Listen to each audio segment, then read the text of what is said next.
Do you know the difference between .NET, .NET Standard, .NET Framework, .NET Core, ASP.NET, and ASP.NET Core? Do you know why each exists and which one you should use? In this video, I'm going to explain and clarify the .NET naming schema and how to navigate it. In the end, you should have a much better understanding of .NET, which versions to use, and which versions to learn. We're going to try and make this as clear as possible. Before we get started, there are 3 things you should know though. First, if you want to improve your C# skills, you should subscribe to this channel. With over 450 closing in on 500 C# videos, this is the place to learn C#. Second, if you like free C# resources, go to iamtimcorey.com and click on the resources tab. There you'll find my podcast, the C# projects page, and a lot more. Third, if you need a deep education in a C# topic, I have dozens of courses to help you out. Not only will you be getting a world-class education, but you'll also be helping fund my free content so that everyone can have a great education in C#, not just those who can afford it. So let's get started with the question that comes up a lot. Why did .NET Core need to exist? We already had the .NET framework. We just called it .NET usually, and we were working just fine. So why did .NET Core need to exist? Well, first of all, the .NET framework was full of patches and workarounds that slow it down. Over time, it grew and grew and grew, and there were a lot of things that were changed and morphed over time, but it still had that same core from over a decade ago, now over 2 decades ago. So there's a lot of patches and workarounds that kept getting built upon on top of each other, and that slowed it all down. Secondly, the .NET framework was tied directly into Windows. It was integral into Windows. In fact, it comes with Windows, and you can't really take it out. So when it came time to work with any other platform besides Windows, it just didn't work. It expected and needed the operating system DLLs that don't exist on other platforms, or not the same way. Third, the .NET framework was designed to house everything you needed in one package, which at first sounds great. It's a one-stop shop for everything. The problem is you don't always need everything. It's kind of like a Swiss Army knife. It sounds great in concept. You have lots of tools at your disposal, all in one nice, easy to use thing, right? Well, that easy to use doesn't really apply because trying to get to that right tool and using that tool, it's not as helpful as a tool specifically designed to do that one thing. So this is where the .NET framework kind of struggled because instead of being a really helpful thing, it became a bloated thing where you were taking on all this overhead that you just didn't use. Fourth, the .NET framework was designed originally over 20 years ago, and the internet was a very different place 20 years ago. I mean, some of you weren't even around 20 years ago. Some of you weren't in the industry 20 years ago. And so even going back that far might not even be something you know how to do or can do because you weren't there. So a lot has changed in 2 decades. And we'll talk more about that. But the way the internet works, the way we use the internet has changed significantly. In fact, the iPhone, which really was the first, all glass phone that we started to use and started to model every other phone after, well, that wasn't even out 20 years ago. In fact, it wasn't out. I think it's been 15 or so since it's been out. The .NET framework has predated that quite a bit. And with the advent of more people relying on mobile, that has really changed everything. It used to be desktop centric. Everything we did was desktop centric. So we had desktop apps and web apps, but it was all based upon you using it at your desk or on your laptop. Well, now more things are done on a tablet or on a phone than they are on a desktop when it comes to browsing the internet and using apps and so on. So a lot has changed in 2 decades, and the .NET framework was conceived and built before any of those things really took off. So there's a lot of reasons why the .NET framework was kind of hanging back. And that's where Microsoft said, hey, we need to make a change. But let's talk through how the common language runtime really works. And this, I know it's a weird junction here because it's like, why do I need to care? I want to show you how the basic structure of a C# application becomes a working application, because it's really relevant to what Microsoft decided to do when moving to .NET Core. So, and this is a very, very high-level, generalized view. There's much more specific things going on behind the scenes, but let's talk about it. So you have your C# source code. And this is in .NET Framework, and you've written some, let's just say a simple console application that says hello world. Cool. You got your C# code, then what happens? Well, you compile it. And when you compile it, it compiles into what's called intermediate language code. So this is where it takes the C# code, it compiles it, it changes it over into a common language, but it's not one that we really read. We can, but it's meant for the computer to read. And this intermediate language step, just so you know, is the reason why the .NET languages, we have multiple, that all work together because they all compile to the same intermediate language code. So F# and VB and others compile down to intermediate language. They have different compilers that put it into the same intermediate language. So that's kind of the common layer then for all of .NET is intermediate language code. But then that gets passed off to the .NET Framework CLR, Common Language Runtime. This is what executes the intermediate language code. So in here is things like the JIT, if you've heard of that, the just-in-time compiler, and other things that execute your code. And this is where garbage collection comes in, other things, the tools around running your source code as an executable on your app, on your Windows device. So on Windows, you can run your C# source code because it's been compiled down into intermediate language code, which then gets executed using the .NET Framework CLR. Well, this is a common language runtime, and Microsoft said, hey, you know what? We could kind of, and this is again a high-level generalization, we could just write a different CLR, the .NET Core CLR. And so he said, we'll write a new way to process that same C# source code. Now, again, this is generalized because, yes, some source code doesn't compile to both directions, but the majority of your source code. So if you wrote, let's be super simple here, you wrote console write line, and you said hello world, and you compiled that into a .NET Framework application that compiled down to intermediate language, and it get executed by the .NET Framework CLR and runs the hello world. If you took that same code and execute it using the .NET Core CLR, it would run hello world. So this is where they made some nice choices because they can say, hey, let's replace the CLR with a different one. And this allows us to take that intermediate language code and make it much more powerful because it's the same code or very similar code, and yet it can run on a different CLR, which is faster, and so on. And so that's what they did. And that's why we have .NET Framework and .NET Core, because it allows us to take the same or similar C# code and run in either place.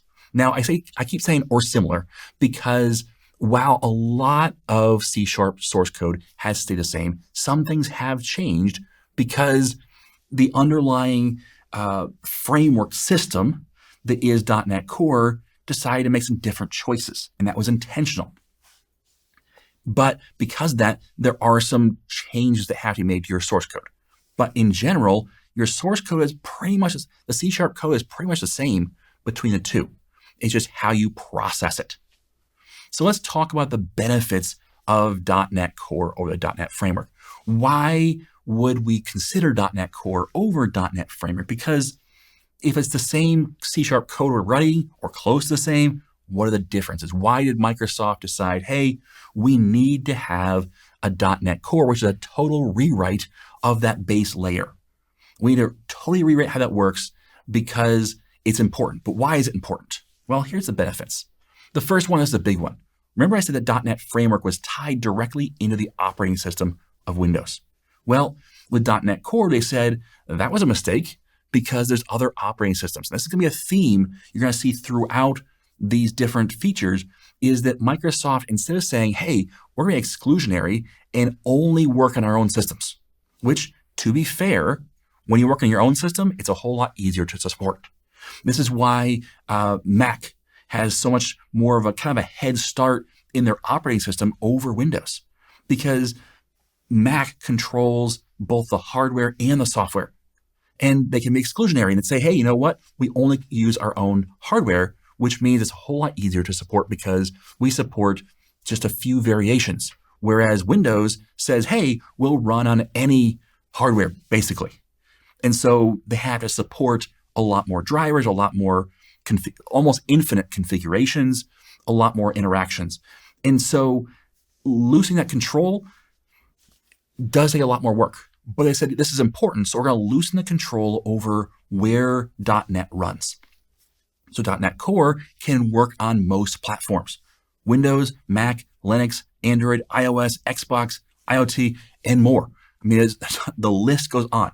Now, I have put an asterisk next to Linux, and that is that it does not run natively with first-party only, meaning Microsoft-only packages on Linux as a desktop app. It runs as a console app. It runs as a daemon, which is the equivalent of a Windows service. And it runs, again, natively with first-party packages as a web application. That was the big one. So all the .NET Core web applications run on Linux. However, they do not have, so .NET MAUI will run on desktops, but Windows and Mac, and it will run on mobile devices, so Android, iOS, but it will not run on Linux desktops. And there are some reasons behind that, but there are third-party open source projects that use C# and .NET to operate on Linux desktops. So check out like Uno and Avalonia. They're kind of the competitors to .NET MAUI, but they have kind of a head start. They've been doing it for a while, and they do work on Linux desktops.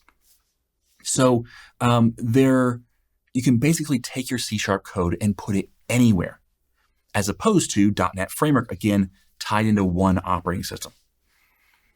Next up, it's so much faster. In fact, it can be orders of magnitude faster to run the same C# code in .NET Core compared to the .NET Framework. And this goes to a lot of different things. When .NET Framework came out in 2002, it has been patched and patched and patched and changed over time. Well, those patches take up a lot of performance. And so .NET Core, they started over. And because they started over, they got to write it, I don't want to say right the first time, because that's not quite what they did, but they get to kind of get rid of all that patching and figure out what the right code is to solve today's modern solutions or modern problems. But also they get to kind of drop some support. With .NET Framework, it supported things like Windows XP and even earlier. Whereas with .NET Core, it doesn't go back that far. So it can kind of get rid of and drop a lot of the legacy stuff that's no longer needed. And so with that, it becomes a lot faster to run even the same exact code, but in .NET Core rather than .NET Framework. It's modular. Again, we talked about the fact that .NET Framework decided, hey, let's be, the Swiss Army knife. Let's put everything in this package, and then whatever you need, you probably have access to in the .NET Framework. Now, of course, there's other third-party tools that extend it beyond. It didn't support everything inside the box, but there's a lot of stuff that's supported. And because of that, the .NET Framework runtime is pretty bloated. It was a very large package. With .NET Core, they said, hey, let's get to the core. Let's get just the basics that you need. The things that pretty much every application needs, we're going to put baked in. And then what we're going to do is we're going to write, and I'm speaking from Microsoft perspective here, I didn't do it, but we're going to write a series of first-party NuGet packages that bolt on using the built-in interfaces so that It can be modular. For instance, let's just say you're writing a simple hello world console application. Well, does that need cryptography? No, it does not need cryptography. But with .NET Framework, that's part of the package. So you get the cryptography APIs as part of your .NET. Well, with .NET Core, you don't get the cryptography unless you add it as a NuGet package. So it's the same support, and actually there's more support for more things from Microsoft, first party, but they said instead of putting it all in one, we've broken it apart and allow you to bring in just the pieces you need. It's modular. Now, some companies will get a little concerned and say, hey, you know what? We're not going to support any NuGet packages. We're only going to allow the core system because they're used to .NET Framework, which had most everything built in. Well, that's not how Microsoft's doing it. This way, you actually get less that you have to support and has to be updated for you, and you get more of just what you need, even though you are using packages from Microsoft. They're essentially just parts you can bolt on. And the really cool thing is you can actually replace those with third-party bolt-ons instead. So if you decide you want to do things a little differently, you bolt something else on instead. A simple one is there's a built-in logging with most of the .NET Core things. But the built-in logger is a pretty simple one. You can replace that with, say, Serialog with just a few lines. And all of a sudden, you're using a third-party logging tool using the same hooks, the same interface as the .NET Core built-in logging, or, it's still a NuGet package, but it's what they designed to start off with for logging. So it's really modular and allows you to extend and grow as needed and kind of replace parts one at a time rather than replacing the whole framework. So this allows for a much more, again, faster, but also more modular setup. There's also a lot more features in .NET Core. And part of this just comes to the fact that .NET Core is the modern framework. And we'll talk more about the life cycles of both and what's supported, what's being updated, and all the rest. But there's just more features with .NET Core. For instance, out of the box, when you start up a new MVC application, when you do, you get logging built in, you get dependency injection built in, and it's set up to use those things. Now, again, you can use a third-party logger, you can use a third-party dependency injection system, but it's built in, set up, and designed to use dependency injection and logging right out of the box, rather than having to figure out how to rework things to add in dependency injection and logging. So more features out of the box. Now, I do want to say, before I continue, I keep saying .NET Core, and you probably are wondering, where's .NET? Well, .NET is .NET Core. We're going to talk more about that in just a little bit, but hang with me. We're talking about .NET Core, the latest stuff, which is .NET 7 right now, is part of .NET Core. Okay. .NET Core also follows best practices. Again, it says, hey, you know what? Dependency injection, it's a pretty important thing. You should probably have that in your application. So we're going to set that up by default. We're going to make sure that we are setting things up to easily log your application. We're going to set things up so it's easy to test your applications. So many other things are set up to do right out of the box. It's open source. This is a really cool thing. If you go and look at, and this may be more than you want to do normally, but I go and read the patch notes. So when a new version of .NET comes out, .NET 7 comes out, they give you a whole list of here's what's changed, and you can read all the patch notes below that. One of the things you'll see is community contributions. People have gone in and said, hey, you know what? I can add this feature. I can add this bug fix. This is one of those things where there's a probably apocryphal story about a person who went to this company, got a job as a software developer, fixed the bug that had been annoying them for years, and then immediately turned in the resignation. Because the only reason they got their job was because they wanted to fix that stupid bug that they've written about and no one has done anything about, and now they had the opportunity. They got the job, fixed the bug, and then resigned. Well, You don't have to do that. You don't have to quit your job. You don't have to get a new job just to be able to fix that stupid bug that annoys you. You can go look at the source code and say, oh, there's where that bug is. Here's the fix for it. Submit a pull request and potentially see, your name credited as one of the people that has contributed to a new version of .NET. Really cool stuff.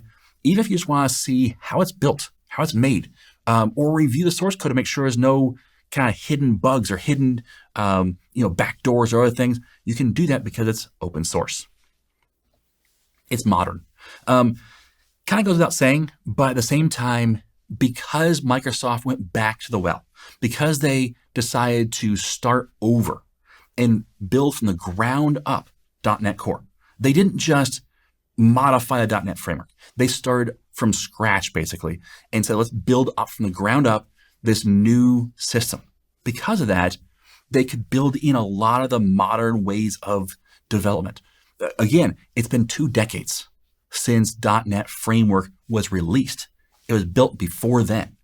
And so a lot has changed in those times about how we develop and how we think about development. And so there's a lot more modern things built into this. And with this as well, it's compliant with industry standards. This is a big one.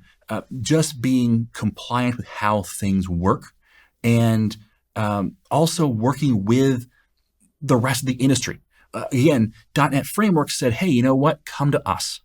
You have to be on Windows and you have to build your software to work with just Windows. So you want to host a web application? Cool. Host it on a Windows server, which is frustrating because that's more expensive. And now Microsoft is saying, hey, let's change that practice. Here's a simple example. It's one that actually got people frustrated, but I think was probably the right call, is Microsoft had WCF, Windows Communication Foundation. Again, Windows in the name.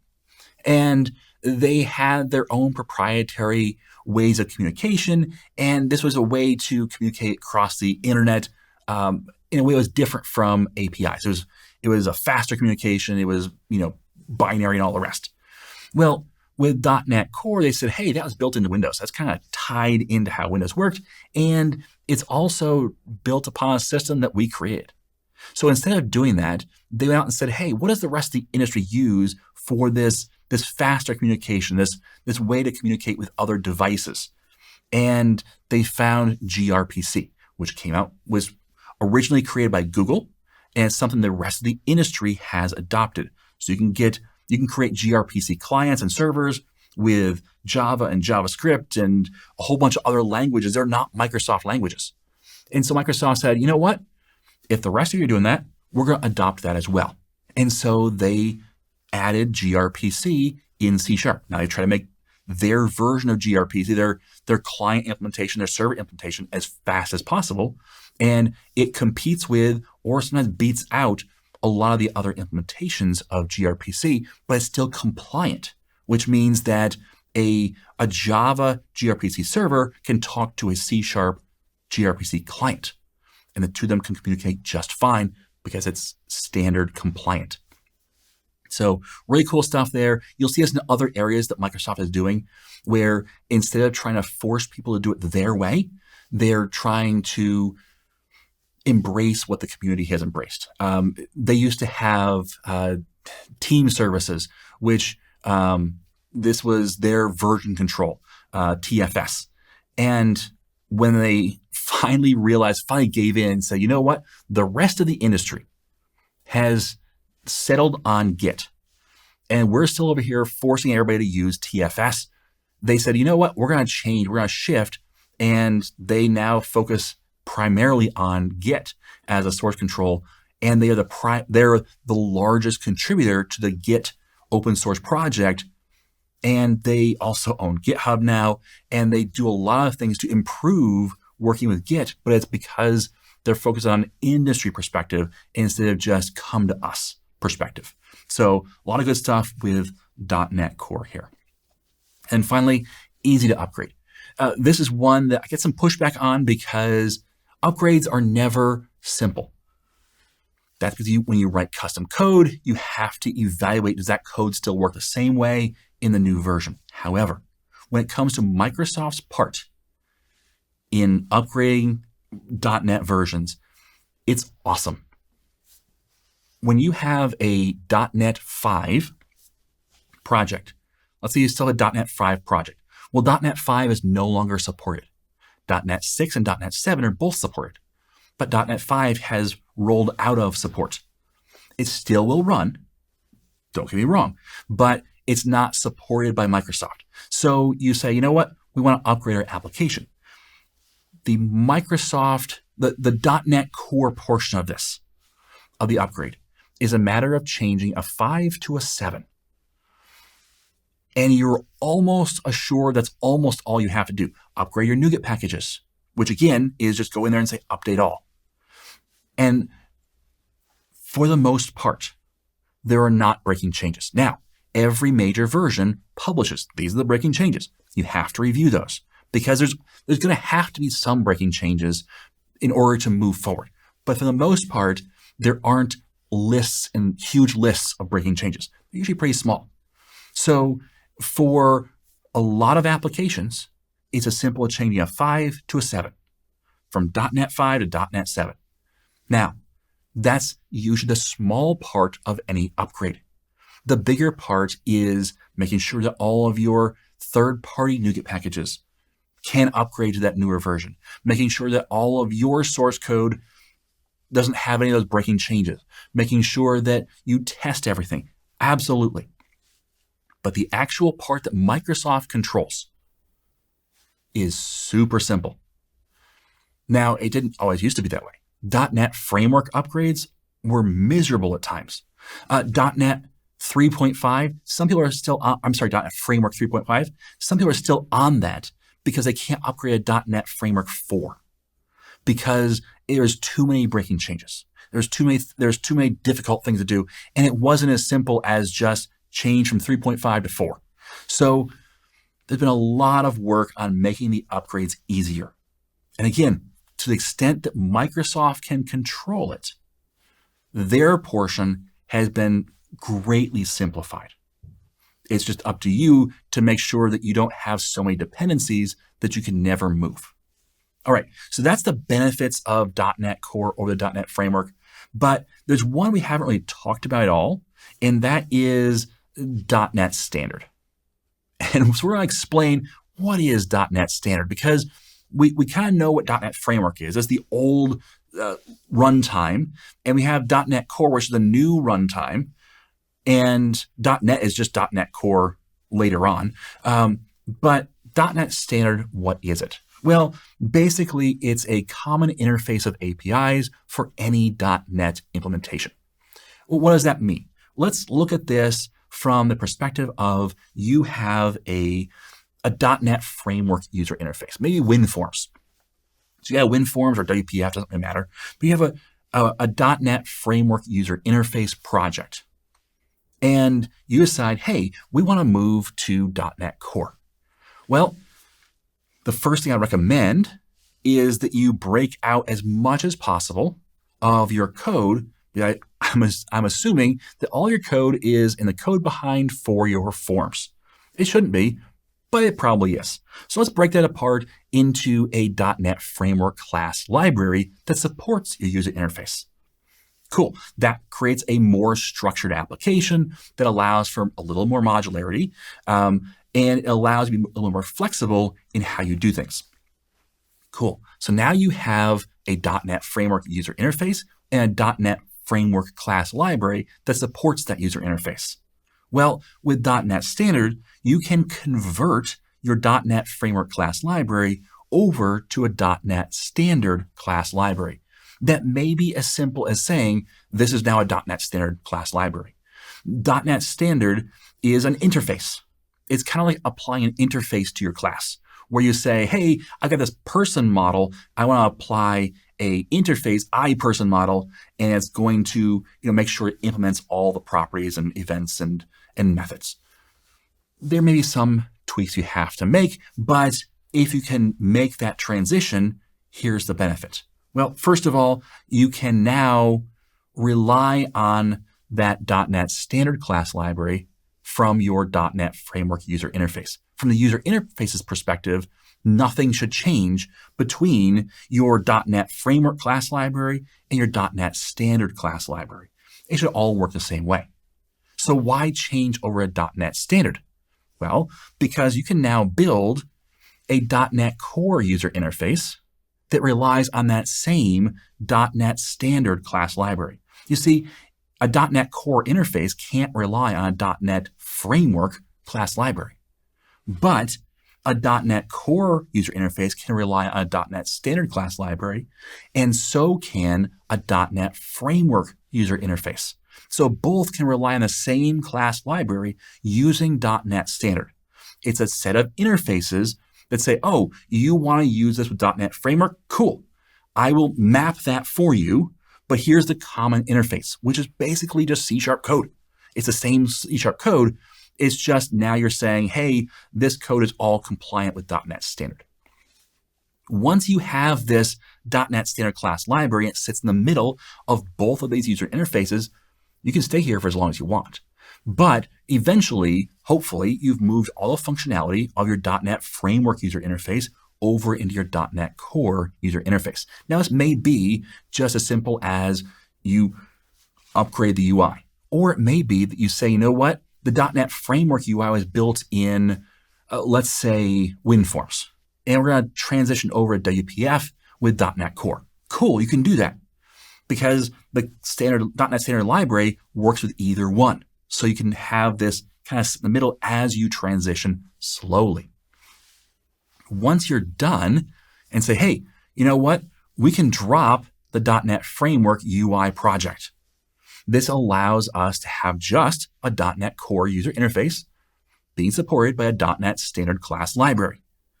Then you can very easily, in fact, it's almost no work at all, upgrade your .NET Standard class library to a .NET Core class library.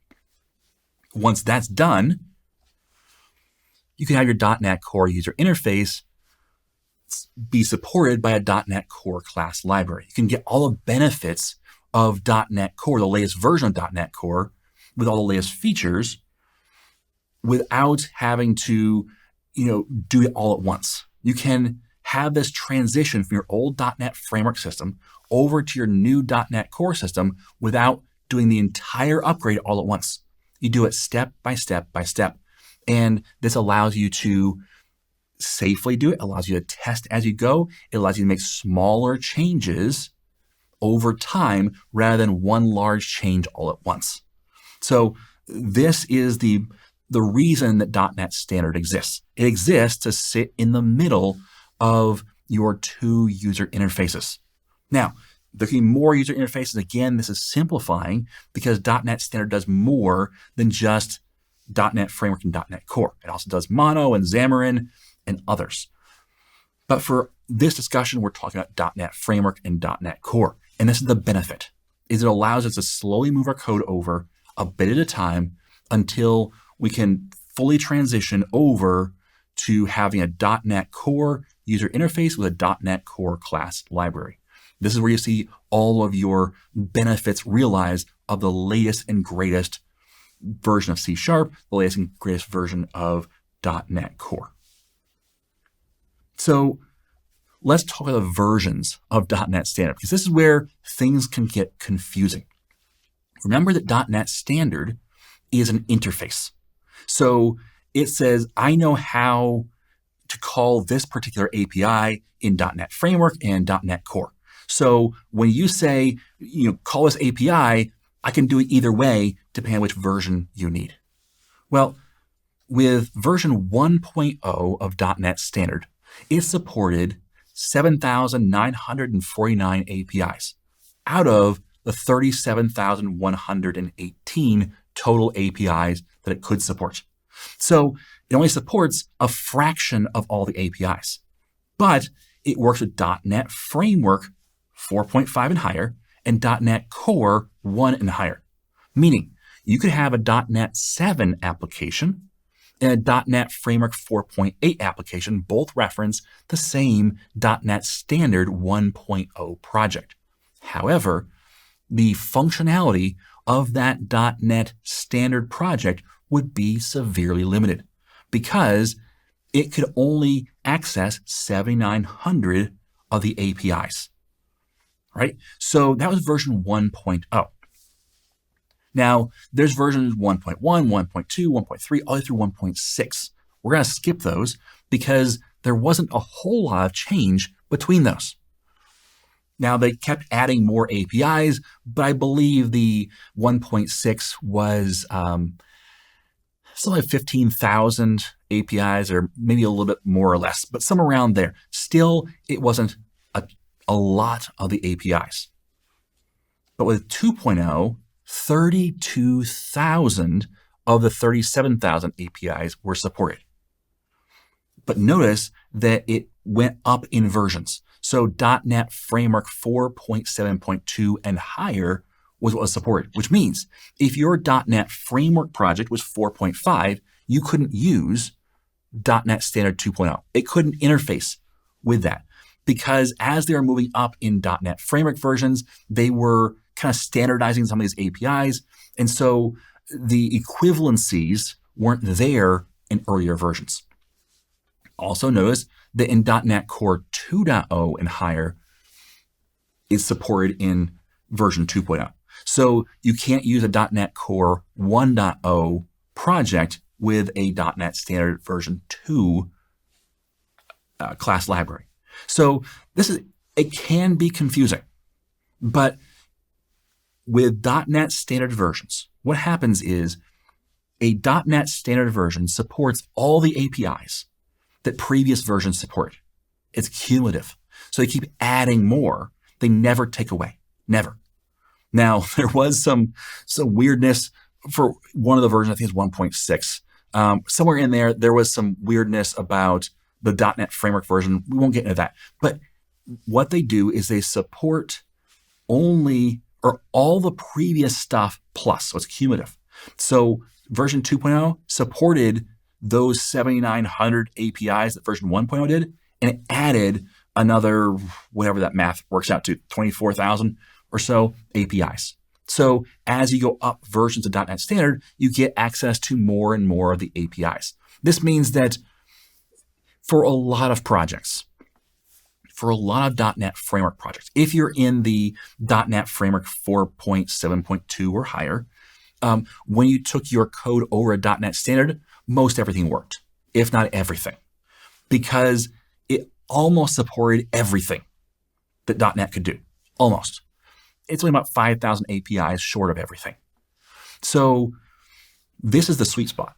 If you are making an application that you already have it in .NET Framework, get it up to at least 4.7.2, and then use .NET Standard 2.0 as your transition over a .NET Core. Now, there is one more version that came out, and that is version 2.1 of .NET Standard. This supported all 37,118 APIs, all of them. However, it does not support the .NET Framework. And you may say, Tim, that sounds stupid, because then how do I ever use it with .NET Framework? And the answer is you don't. Which is why if you're doing a .NET Framework to .NET Core transition, you use version 2.0 of a .NET Standard. You do not use version 2.1. Now notice version 2.1 only supports .NET Core 3.0 and higher as well. So why would we even have a .NET Standard 2.1? Well, it supports other versions. Because remember, .NET Standard, we're only talking right now between .NET Framework and .NET Core, but .NET Standard also supports Xamarin, Mono, UWP, Unity, and more. So those versions, some of them are still supported in .NET Standard 2.1.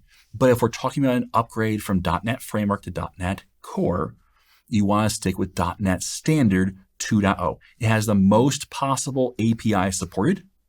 So it's most likely you can just move your class library over from .NET Framework in a .NET Standard 2.0.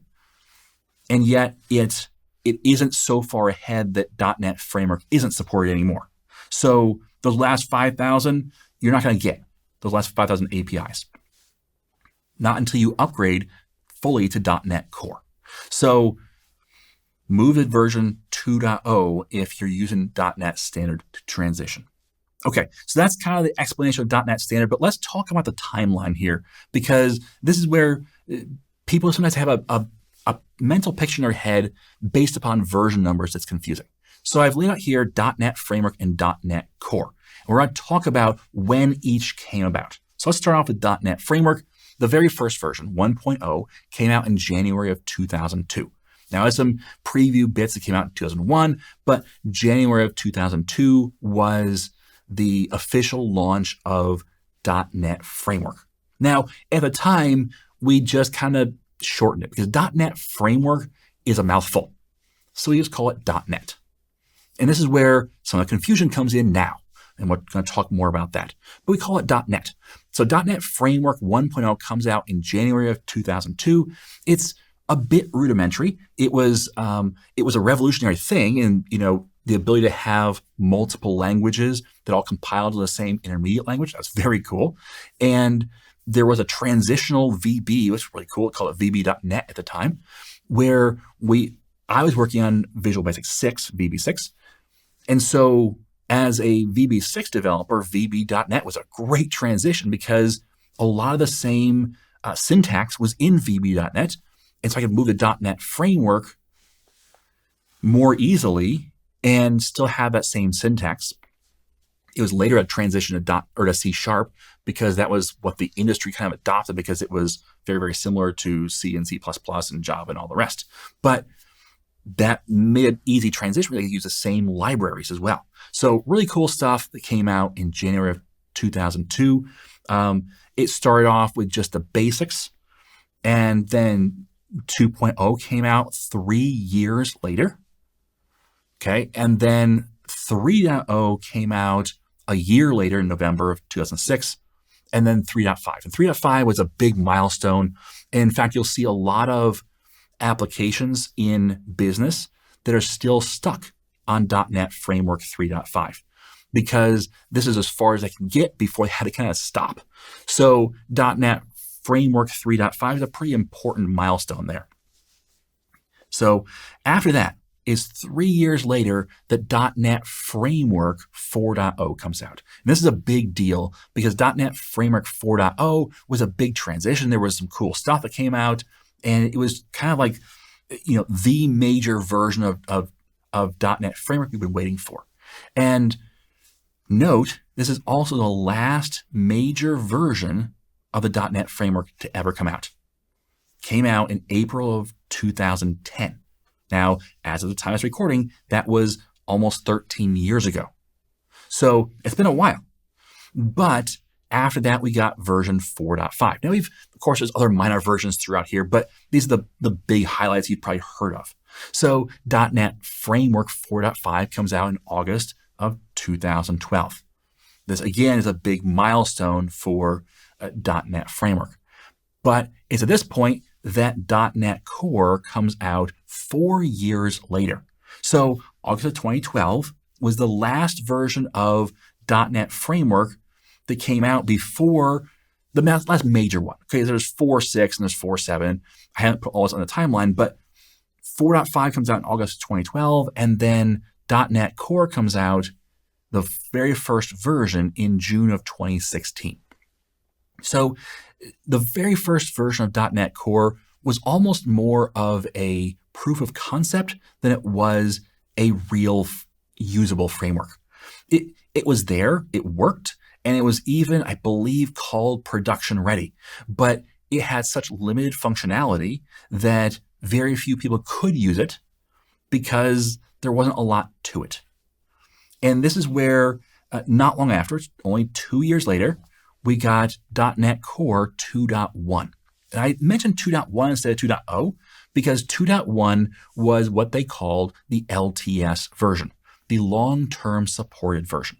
So when 2.0 came out, they said, hey, we got some really cool new things and some breaking changes.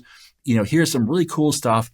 In 2.0, I believe, is when we got a lot of the web stuff. So MVC, Razor Pages, API, a lot of the web stuff that we're looking for. Because that's the original kind of push was that we wanted to have .NET on a Linux server. Because Linux web hosting was the big deal because it can be super cheap to have a Linux web host. Back in the day, it was like $4 maybe a month for a Linux web host, where it was maybe $12 a month for a Windows web host. So it was a whole lot cheaper to get a Linux web host. And so everyone did that, but then they couldn't run their .NET framework web apps. Well, with .NET Core, that's one of the big pushes was we want cross-platform. And because of that, we want to get our web applications running on Linux servers. And that came out with 2.0 of .NET Core. But with all those, new features, there's going to be some broken things, right? And so Microsoft said, hey, let's not fully support or long-term support the 2.0. We're going to have to probably make some breaking changes and do some other things. You kind of fix some stuff. And once you fix the stuff in 2.1, then they said, okay, that's the version we'll support for a long time. And the reason why LTS branches are important is because companies rely on having a longer support window for a specific version. The reason why is because when you are a company that's a very large company, let's say you have 100 developers, and you decide we're going to build our entire system. The company runs on the system. We're going to build this entire system on some language and some product. What are we going to build it on? Well, if you build it on something that changes every single year, and you have to upgrade every single year and spend effort to upgrade all your systems in order to keep up with support, that's going to be problematic. And so a company looks for, hey, how can we get more time on a current version so that we don't have to always be upgrading, but yet we can get support from the company when there's a problem with their software. Maybe you find a bug that needs to be fixed. Maybe we, need a little feature added, and maybe they might add that feature. All those things happen with support. And so the LTS version of a software allows for a longer window that a company can operate in before they have to upgrade to the next version. And so 2.1 was an LTS version. That came out in May of 2018. The next up is April of 2019. 1 year later, .NET Framework 4.8 came out. And this is significant because this is the last minor version of a .NET Framework to ever come out. The last set of features to ever be added to the .NET Framework. Now, little minor things will get added after that. But this is the end of the .NET Framework. Now, I'll be very careful here. This is not the death of .NET Framework. This is not the end of the road for .NET Framework. And in fact, it's not the end of support for .NET Framework. .NET Framework is still being updated for security fixes.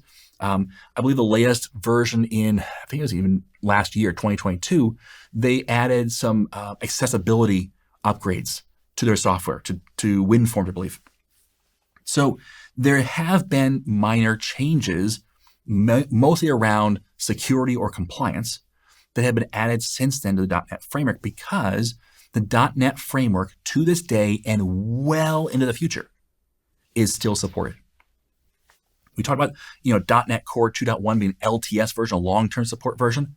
.NET Framework 4.8 is an LTS that's going to be for the foreseeable future. It will be supported in the words of Microsoft until Windows isn't anymore. Now, I would take that with a grain of salt because I think what they mean is until the version of Windows, well, in the future, decides we're not going to put .NET Framework into Windows anymore. And then, it's still baked into .NET or Windows 11. So as long as Windows 11 is supported, .NET Framework will be supported as well. It will probably be in Windows 12. And so as long as Windows 12 is supported, it will still be supported. So until you decide, hey, we're going to pull it out of this operating system, and at that point, the previous version support for Windows will be when the .NET Framework support ends, but they have said in the foreseeable future, it will be supported. And I would agree with that because of the fact that it's probably very, very hard to pull the .NET Framework out of the operating system. So it's almost, they require an operating system rewrite for major sections in order to get .NET Framework out. So it's being supported for a very, very long time. That does not mean it will get new features or new versions of C# or any of the new, cool stuff that comes with the latest version of .NET. It doesn't get that. .NET Framework has stopped at 4.8. That will be the last version number it ever gets. Now, it'll get, again, the patch version numbers or the 4.8.1, 4.8.2 through 4.8.300, but it's not going to go past 4.8. So April 2019 is the last minor version of the .NET Framework. And the reason why they stopped there is because, first of all, the .NET Framework, I hate to say feature complete, but you can build any application you want the same as you could in April of 2019. So nothing has changed. Nothing has been removed from .NET Framework 4.8. So if you could do stuff in April of 2019 with .NET Framework, you can still do those same things today. You just don't get newer changed features. So that's all put on pause. And there's a lot of companies that are still on the .NET Framework because, again, as a business, upgrading is kind of sideways energy. It feels like. Now, it's not, but it feels that way because you do all this work, you spend all this time and all this money to have an application that works the same as it did before the upgrade. Because, changing, it will feel like changing from .NET Framework 4.5 to 4.8, nothing really seems to happen for the end user.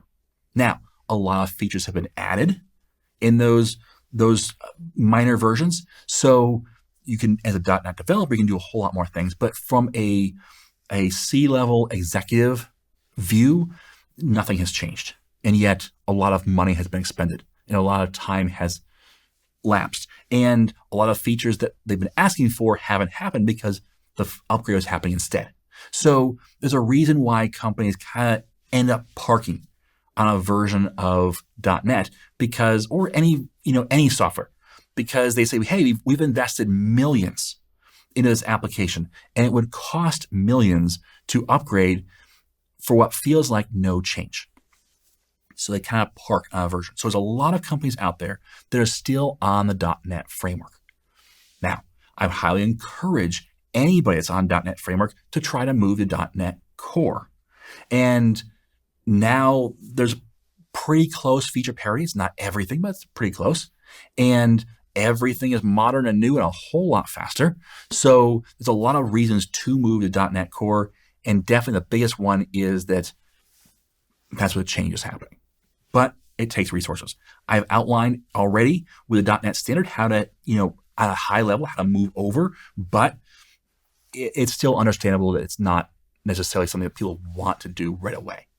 But let's get back to .NET Core because .NET Core at 2.1 was production ready, was very, very useful for building web applications, but it wasn't until .NET Core 3.0 and then 3.1 with a long-term support that we got things like desktop applications. This is where the WinForms.core and WPF.core were both introduced.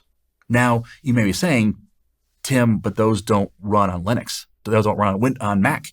They only run on Windows. And yes, that's right, because WinForms, that Win stands for Windows Forms, and WPF, the W stands for Windows Presentation Foundation.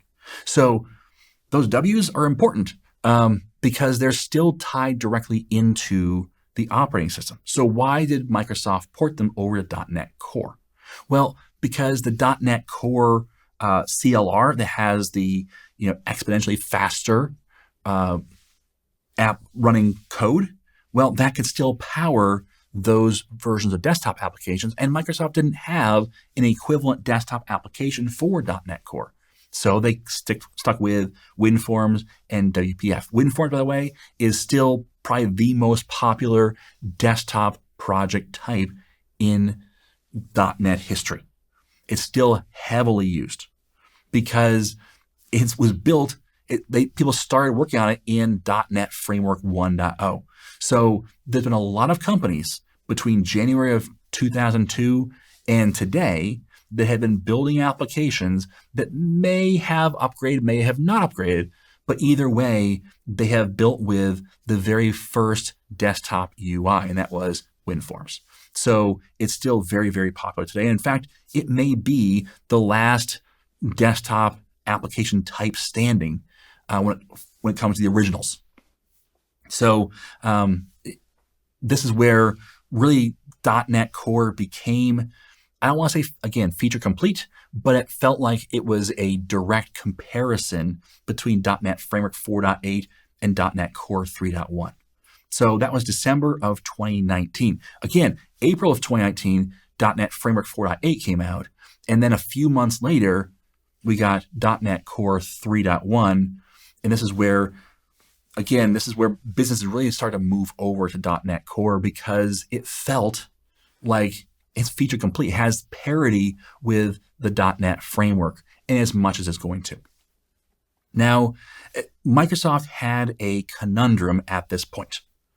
If you look, we've got a .NET Framework 1.0, and we have a .NET Core 1.0. And we have a .NET Framework 2.0, and I don't remember if we have a 2.1 or not, but we have a .NET Core 2.0, and then, of course, 2.1.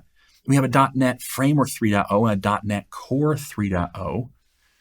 So we've had like these two versions both have the same numbering so far. However, when it gets to 4, we kind of have a problem because since 2010, there has been the major version of the latest version of .NET Framework has been 4. So to this very day, the major version is 4. So right now, the latest version of .NET Framework is 4.8. It will never go beyond that, but that's the version that everyone knows of the .NET Framework.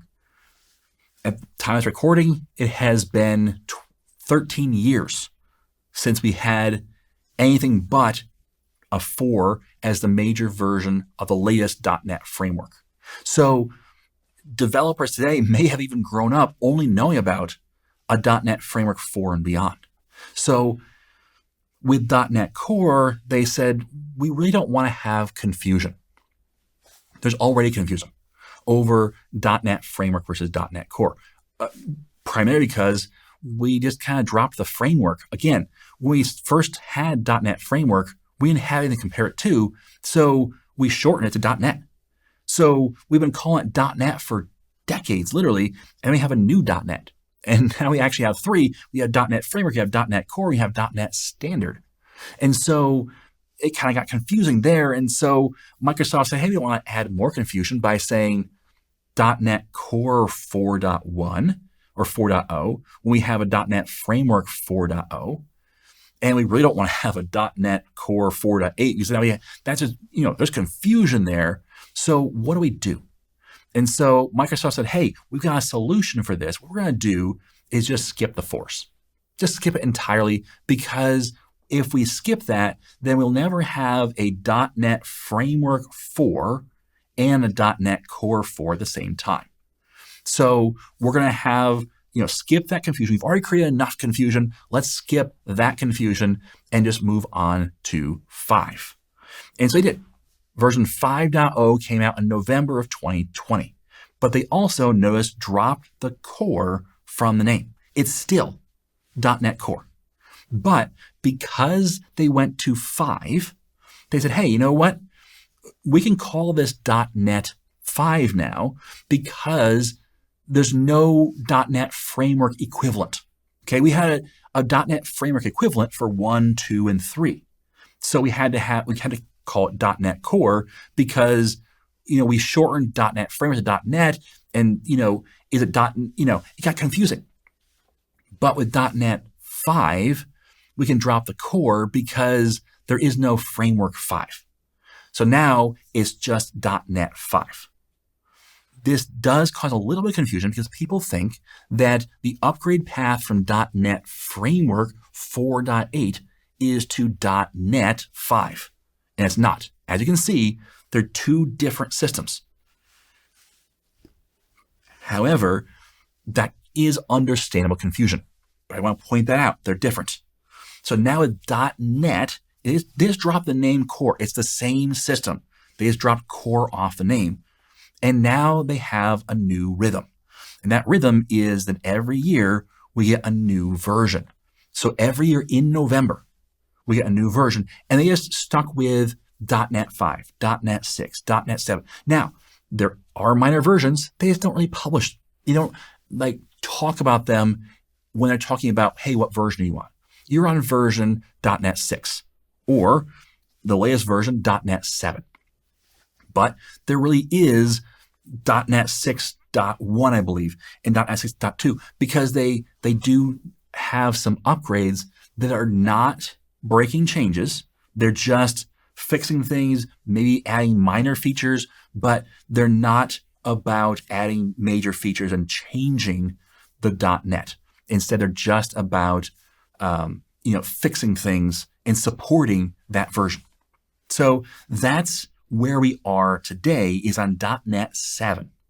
But let's talk about why every year and what does this mean for companies. Now it looks like we're changing every year. That's a rapid pace. That's, if we look at .NET Framework 3.5 to 4.5, that's a 5-year gap. If we look at .NET Framework 4.0 to 4.8, that's a 9-year gap. There was long periods of time for companies to use one version. Well, with .NET 5, 6, and 7, they come out every year. So isn't that a really rapid pace? And yes, it is. So let's talk about the upgrade and support lifecycle. So we have two versions here, or two different acronyms here, STS and LTS. So STS stands for Standard Term Support. LTS stands for Long-Term Support. And they're two different versions. So let's look at .NET 5. That came out in November of 2020. It'll be supported through May of 2022. That's an 18-month support window. Whereas .NET 6 came out in November of 2021. It'll be supported through November of 2024. That is a 3-year support window. Now, why do we have this varying amount? Well, because there are generally two different groups of people or developers. One group is the group that always wants the latest changes. You always want to have the latest stuff. You want to have the latest features. You want to do the latest development. You want the cutting edge stuff. That group can upgrade every single year. So .NET 5 to .NET 6 to .NET 7 to .NET 8 to .NET 9 and so on. Whereas companies tend to move a little slower. And they tend to want to be inside of a support window. So the LTS branch is the branch that they're going to want to use because there's a 3-year support window. Now let's put a couple more versions of .NET. .NET 7 came out in 2022 and is supported through May of 2024. That's, again, an 18-month support window. Let's project the next version, which is .NET 8 and then .NET 9 and .NET 10. We can project these out because they're released regularly. So .NET 6 came out in November of 2021. It's supported for 3 years. 2 years later, .NET 8 comes out. So .NET 6 will still be supported for a year after .NET 8 comes out. And .NET 8 is the next LTS. So you will have a full year to upgrade from .NET 6 to .NET 8, which again, on the Microsoft side is a super simple transition. It's just on your code side that will be the complexity part. But you'll have a full year to upgrade from .NET 6 to .NET 8 before .NET 8 is no longer supported.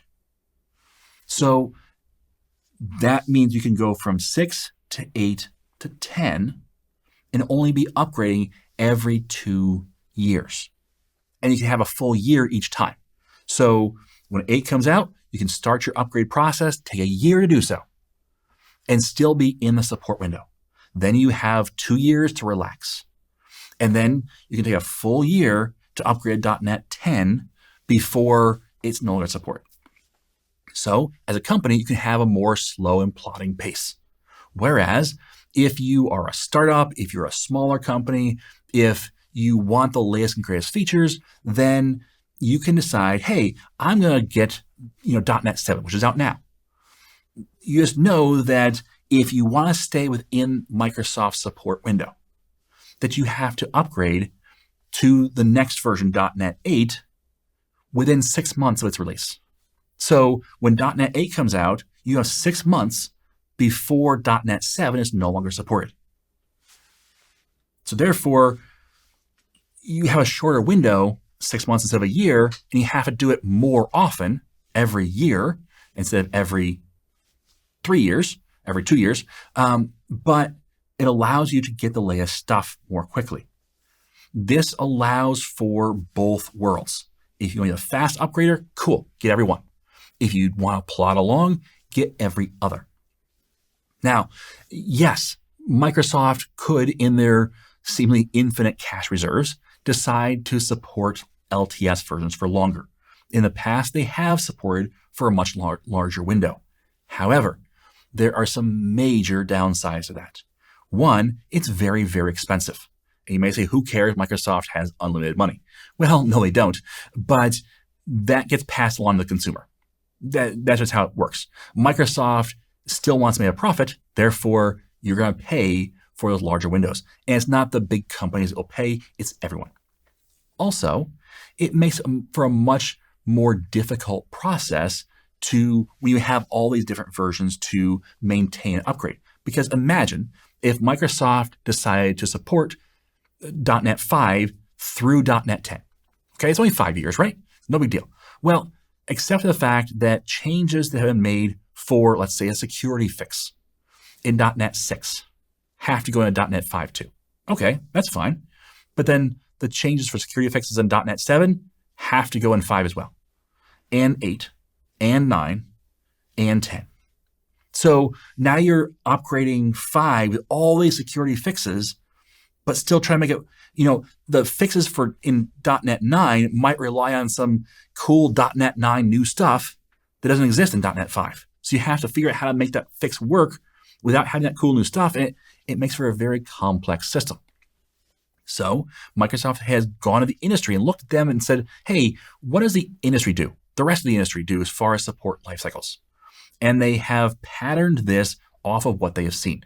Other systems do in other places in the industry where a lifecycle is in place. And they said, hey, you know what? This seems logical. What this allows for is a less expensive development cycle that's not focused almost entirely on legacy. It allows for more changes to happen more quickly in the system because they can spend more time on features. And also don't miss the fact that because they have 5.7.9, .NET 5.7.9, the STS version that some people use, some people won't, that's kind of like early testing. Now, it's all production ready. All of these, standard term and long-term support, they are production ready, fully supported by Microsoft. So yes, you can write .NET 7 code right now that's fully supported by Microsoft that if you call in and say, hey, I found a bug, I need to get this fixed, they will work on that. Okay, so it's fully supported by Microsoft. It's production ready. It's just not supported as long as the LTS versions. So this allows for Microsoft to get these features out, try them out. You get to have them a year early, essentially. And you get the option of, do I want it a year early or do I want to wait? And it's up to you. .NET 5 is essentially an early version of .NET 6. Do you want it or not? You don't have to have it. So if you don't take it, every 2 years you get updates. That's a pretty slow but good cycle of major changes. But if you want to have a faster cycle of production-ready changes, you can have it every year. That's a really fast turnaround on major changes and upgrades. And yet it's not something where it's going to be overwhelming in a lot of cases. So it's up to you how you use a support lifecycle, but just know that's kind of your options. You can be in the slow camp or the fast camp, but both are supported through this cycle. So that's the way that Microsoft now upgrades their version of .NET. Again, that started in .NET 5. So before that, they had a different system that was a little more here and there. How you couldn't quite predict when the next version comes out. It's kind of like when does the next iPhone come out? When it comes out, we don't know. It could be 6 months from now. It could be a year from now. It could be 18 months from now. It all depends on when Apple decides that they're going to kind of wrap up their changes. Well, with .NET, that's not the case. We can predict. We can set our watch by at .NET Conf in November, early November, we will get the new version of .NET. Now, will they ever change this cycle? Probably at some point. But for now, this is the plan.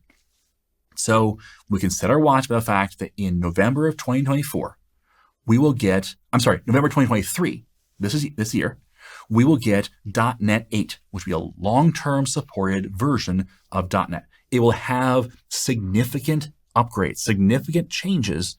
It'll have significant new features in that version.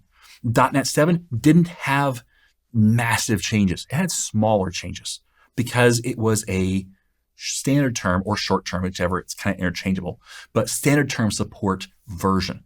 So the bigger splash will come with .NET 8, and that will come out in November of 2023. So that's the life cycle of the versions of .NET. Now, let's talk about when do I use each of these. And let's start with a .NET Framework. When would you use a .NET Framework project in 2023? Well, when you're adding to an existing project. When you're having additions to an existing project, and it's in the .NET Framework, you're going to work with .NET Framework. Someone asked me the other day, hey, I've got all these WinForm or web form projects. Web forms didn't come over to .NET Core. So I have all these web forms. I need to add one more. Should I add something else from .NET Core? And I said, no, you add a new web form because all the rest of them are already there. Now, there are times when you might want to start thinking about transitioning over, but if you're adding to an existing project, it might not be the right time. You would stick with .NET Framework. Also, when you're forced to use old operating systems, .NET 7 does not run on Windows XP. So if you have to support Windows XP, which by the way, Windows 7 is not supported. I think only Windows 10 and 11 are supported now. So that's it.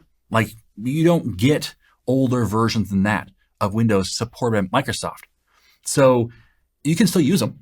You can still use Windows XP or Windows 7 or Windows 8 or 8.1, but it's not supported by Microsoft. And people often, misconstrue it means to be supported by Microsoft.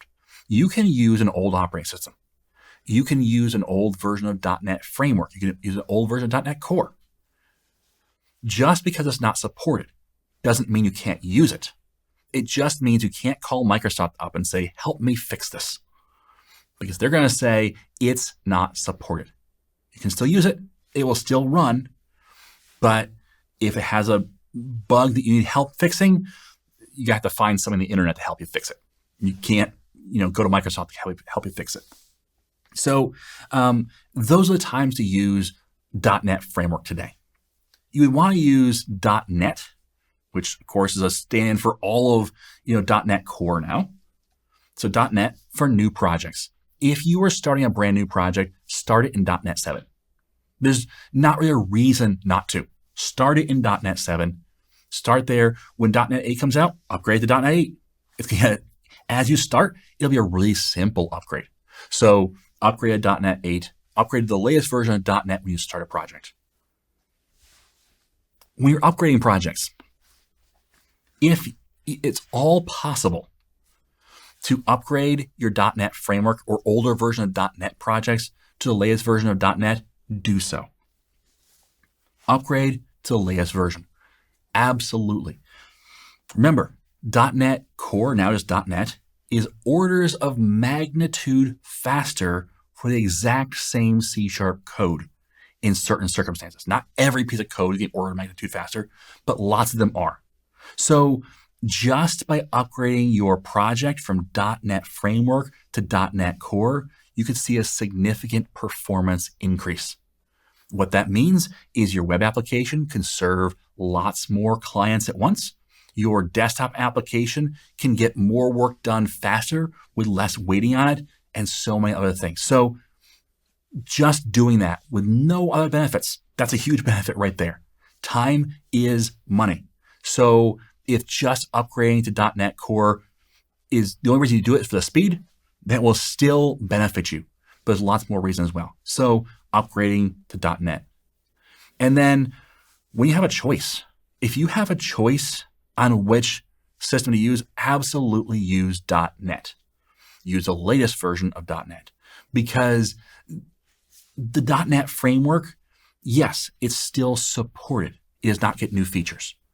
It does not even get new developers, because as you know, if you're brand new at .NET, I'm going to teach you both the .NET framework and .NET Core, because there's a lot of businesses out there that still use .NET framework. And the difference is, like I said, the same C# code will work in both in a lot of cases. So the differences aren't big enough where you're like, oh, I'm learning a brand new language. You're not. But you should know both, because you might have to, step one foot in each world. But when you have a choice, when it comes to new projects, when it comes to making a decision on what's best for your application, the answer is going to be .NET. Just get on the latest version of .NET. That's almost always the right call. There are some exceptions, like I said in the left-hand column. But for the most part, if you have a choice, use .NET. So let's talk about the one we kind of missed in all of this, and that is, what about ASP.NET and ASP.NET Core? Because they're both .NETs, and what are they and what's the difference? Well, ASP.NET and ASP.NET Core, these are frameworks for web applications. It's a way to work on the web with C#. And so it's built on top of .NET. This is a framework on top of .NET that we use. ASP.NET is built upon .NET framework. So it's ASP.NET is a web framework on top of .NET framework. And it supports web forms, MVC, and web API. So be careful here, because Microsoft got a little tricky when it first came out. Web forms is not WinForms. WinForms is Windows Forms. That's the desktop application. Web Forms is a project type that runs on the web. Okay, it's a web application. So these are the three project types that are built on top of ASP.NET. So this is, again, .NET framework projects. .NET Core, ASP.NET Core, which, by the way, there's an asterisk here, ASP.NET Core will not drop the core. So we dropped the core in .NET 5. However, ASP.NET Core will not drop the core, because we call it ASP.NET. We can call it ASP.NET Framework. We just call it ASP.NET. So therefore, we can't call the new one ASP.NET, because that'd be confusing. Therefore, we still have core, unfortunately. It's one of those things where if Microsoft knew back in 2002 they're going to have a .NET Core coming out at some point, they would have made different choices. But they didn't. They didn't know the future. So we can't change the past now, so therefore we get ASP.NET Core. It will always be called that. And ASP.NET Core is a framework on top of .NET 5, 6, and 7, actually all of .NET Core. But it's a framework that powers web applications, just in a similar manner to ASP.NET, but there are some differences.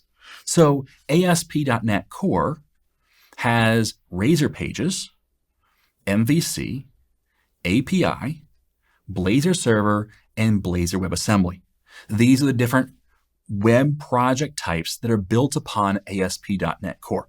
Now, there's other things as well that use ASP.NET Core, but these are the 5 web project types that are most common. So these 5 web project types are kind of the replacement for the 3 we had with ASP.NET. Now, we don't have web forms. That was not a web standard way of doing things. And so Microsoft said, hey, it just doesn't translate to a modern web. And so they didn't bring it over, but they instead created Razor pages, which are kind of similar, not the same, but maybe kind of similar. That's one way to upgrade. You can't just upgrade web forms to something, but you can have similar functionalities if you use Razor pages. But the other option would be to use Blazor Server or Blazor WebAssembly, because there you get more feature parity. I think it's probably a better option for upgrading web forms. But MVC, we have an MVC in ASP.NET and an MVC in ASP.NET Core. It's almost a straight upgrade. In fact, you can just upgrade the project type and get the same functionality. Web API to API, it was called Web API in ASP.NET. It can be called Web API in ASP.NET Core or just API. I prefer API, but it can be called either. So that's kind of a direct port almost. But then we also have Blazor Server and Blazor WebAssembly. These are new project types in just .NET Core. So ASP.NET Core is a framework, again, on top of .NET. But the difference between ASP.NET and ASP.NET Core is that it's much more, again, modular in ASP.NET Core. You can see a whole lot easier the foundation, because every project type builds upon it, and you can intermix the different project types together. So, for example, you could have an MVC application that also has some Razor pages in it. You can have a Blazor Server project, which also has some MVC pieces to it as well. In fact, the Microsoft Identity, which allows you to have logins to your website, authentication, authorization. Well, those login forms are written in MVC.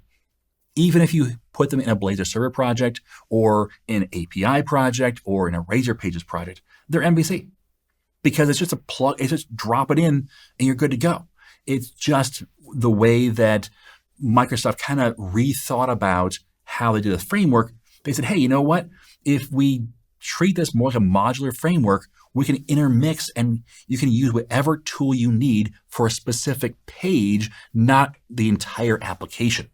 That way you can have much more functionality, much more options when it came to developing your application, and you can learn the ASP.NET Core system, underlying system, and you're a long way towards knowing all 5 project types. And the actual project types are just a little bit on top of that. So some really cool stuff there that was much farther ahead than ASP.NET. So that's where ASP.NET is in this whole mix. It's a framework on top. It's not really part of .NET Core versus .NET Framework versus .NET Standard. But I do want to bring it up because that does, bring some confusion, because it does have .NET in the name. So that's kind of the overview of everything. Okay, that's where we are with .NET. Some people accuse Microsoft of having horrible naming, but I really think that if you see this whole flow, you can't go back and change the past.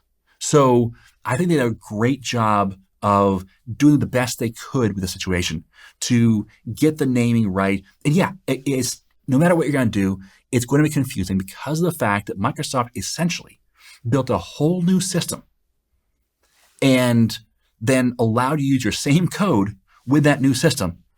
And so, you don't want to lose and say, oh, well, let's call it, whatever, Orca instead of .NET. Well, you lose all the connection. Well, I don't know Orca. I know .NET. Well, yeah, you actually know Orca because it's the same thing. So instead of having a different name for it, they call it the same thing because it really is. And it's just they said what it was is .NET Core, the core functionality, reimagined, and then finally just .NET. So they did the best they could with, being worked into a kind of a corner with some of these names, like, ASP.NET Core. You kind of worked into a corner. So you have to say core still because you're out of options. But with this, I think they made some really good choices, and it allows us to have an easier transition for our code from an old system to a new system, from a system that's slowing down and is bogged down by legacy to a new, faster, modular, modern system that's standard compliance and is moving into the future. So that's the difference. That's the systems. I hope this was illuminating. It took away some confusion, hopefully. Let me know in the comments what your thoughts are. If you want to see something changed, or you have some more questions about all of .NET and where things are going. I appreciate you. Thanks for watching. And as always, I am Tim Corey.